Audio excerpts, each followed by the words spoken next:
Assalamualaikum Nusana, balik lagi di Round Sabali YouTube channel. Bagaimana kabarnya? Semoga selalu sehat dan tetap dalam lindungan Allah Subhanahu wa Ta'ala.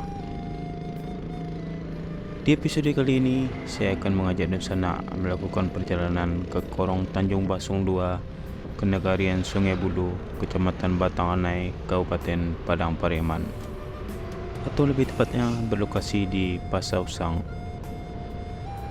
Korong atau Negari Tanjung Basung ini memiliki keunikan tersendiri, yaitu di negari ini terletak sebuah kampung yang dihuni oleh saudara-saudara kita dari etnis Nias, yang mayoritas adalah penganut non-muslim atau Nasrani. Bahkan di kampung ini juga terdapat dua gereja yang selalu mereka gunakan untuk beribadah dengan tenang, yaitu Gereja BNKP dan Gereja Katolik Kristus Bangkit.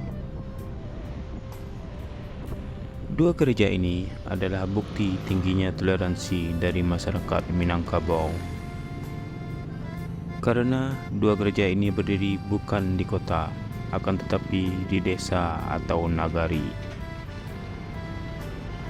Dan masyarakat Minangkabau yang berada di sekitarnya nyaman-nyaman saja hidup berdampingan dengan saudara-saudaranya dari etnis lain di negari ini. Dan ini sudah berlangsung puluhan tahun tanpa ada pernah terjadi permasalahan. Untuk lebih lengkapnya, mari langsung saja ikuti perjalanan saya di episode kali ini.